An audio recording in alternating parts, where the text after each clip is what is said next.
Hello mga Mars! May buntag diha sa Pilipinas. So, di ato sa takaroon no kay kanang ipakita lang ako sa inyo atong ipakita ako sa inyo atong LG Gram nga laptop. Actually, laptop ni sa akong hobby niya. Ako siya gihangyo kung ako na lang niyang laptop kay akong ibaligya charot. Ako giayo ang laptop kay akong ibaligya kay nang tuporta charot. Di bitaw guys, ako lang siya gikuan kay naman siya lain laptop sad. So, ingon ko nga ganahan ko kanang imong laptop kay ako siyang ibaligya sa Pilipinas para na ako extra money. So, misugot ra man pud siya, but for one condition kinahanglan ako i-remove ang hard drive nga 2 terabytes nga na diri kay dual man ni siya. Na siya kanang ang iyang original na hard drive is 512 GB. Kaya na siya additional na hard drive which is 2 terabyte. So, ako tagalan 2 terabyte para ako ibalhin sa iyang laptop mo iyang gamiton sa iyang personal files. So, charan! Today I'm gonna show you the laptop LG Gram. Look at this. Oh, diba guys? Hindi siya kaayog guys. Ako siyang ayugan. Ipakita na ko sa inyo. Charan! Aray. Ano guys? Kung siyang tanggalong diri, kaya naapa siya sa upload pa siya diri guys, oh. Pero pili lang na to ang iyang carton. Huwag mo na rin siya guys, ang iyang laptop. As in, siya kaayo ganahan ko kay black sa danyang color. Niya. Tanawa. Look at this. Oh. Mahadlok ko makapot. Kay kuan ka siya kaayo, muro talibungkag. Charot. Mahadlok na mabuak ko. So, mo na rin siya guys. Ipakita sa inyo ang iyang laptop na atong kiayo. Diba? Muna siya. Ano siyang i-on?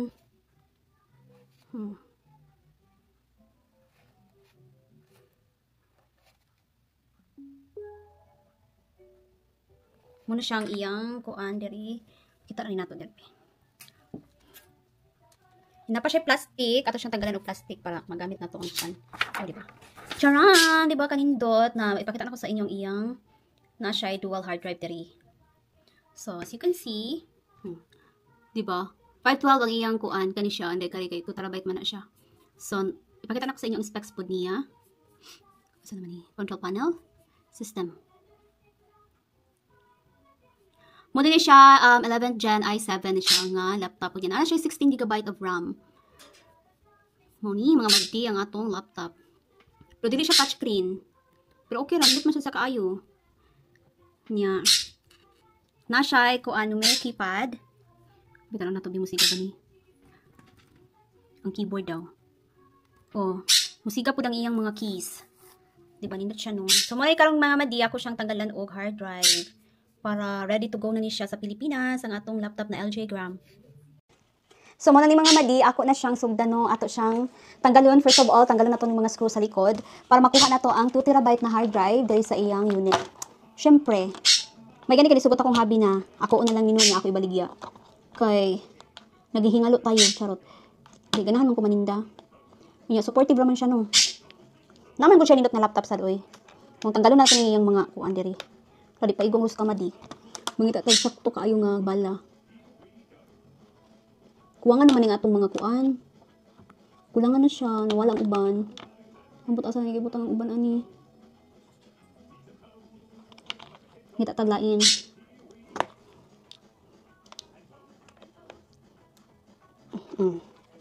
So, mga mga madi, naman naman tukuhan yung mga ruskano kay para matanggal na nato ni tanan.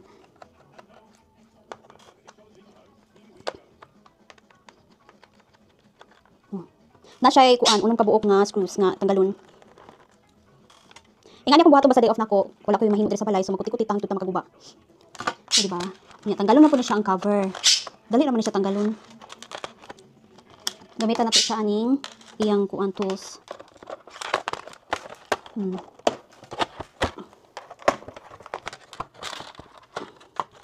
Diba? Nagkalisod na nga itong kinabuhi, charot nga. More feeling ko na pa siya screw aning kuan, kani siya nga.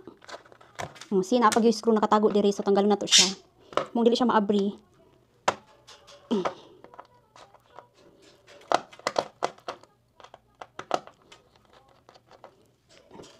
Na nakatago siya aning nga lidong-lidong.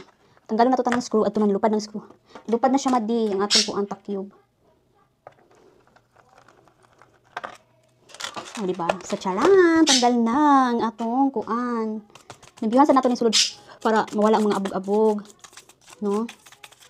Namtay trapo diri, nabiyuhan nato ni siya kung na mga abog. Mo din yung sulod sa laptop no, ang iyang sulod diri. So, mo ni siya ang kuan hard drive. Mo ning duha ka hard drive nga nagtap pa diri. Kani siya. Kaning hard drive. Duha ni siya ka hard drive. So, ang usaan na atong tanggalon. Isa tapat tanggal no, nga basahon. So, ang atong tanggalin aning hard drive, kani siyang black. Kani itong gamao ni siya ang 2 terabyte, kani 512 man ni. So tanggalin na nato siya karon. Nya after ani, pwede na nato siya ibaligya. Kaya ako man ihatag balik sa akong banang iyang laptop, o iyang hard drive. So kulangan gyud ang akong mga screw. Butasan nga gibutang uban ani, dapat kuan man ni kumpleto man guni sila no. Kani siya. So ang makapalit ani pwede ra nila butangan og kaan additional hard drive kay duha man ni ka slot. So pwede ra gyud nila himuon niya og na naman ni 512 daan nga hard drive, pwede nila punan og additional pa nga 512 para 1 terabyte na. Pero karon ako lang siya gitanggalan kay syempre mahal ang hard drive kung paliton nimo.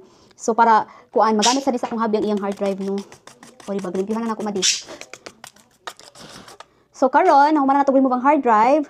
Unya let me see. Check lang nako ang iyang kuan. Naka built-in man siguro ang iyang RAM ani, so di na siya pwede expand. Naka-built-in ang yung 16 GB nga RAM. So, mga tumadi, successful ng atong pag-remove sa hard drive. Ibalik natin yung screw. Diri. Yung kanisad, ibalik na natong iyang case. Kadali lagi kaayo siya magkuan kanang mag-install ka or mag-upgrade kag hard drive. Kadali lang siya. Sa imo siya kaayo. Wailangan lang ano. Hilig man ko mag-inganisad.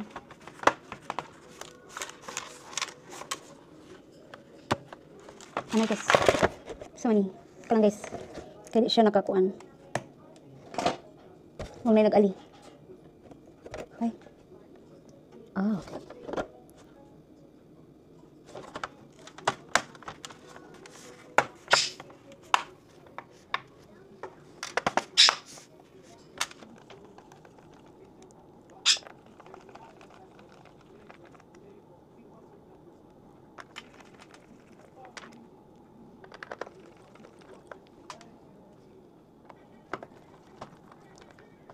Okay, humana na to remove ang iyang 2 terabyte. Unya karon ibalik na sa nato iyang mga kuan.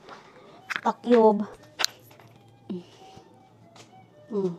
Balik na nato ni diha oh. Muna siya ready na ang atong laptop, may ibaligya nato sa Pilipinas. Oh, di ba? Pagkanindot pa sa unit. Yeah, ready na siya. Ato na siyang picturean. Anya i-ship na nato siya sa balik. Ibutan na ko na siya sa box para mapadala sa Pilipinas. Thank you guys.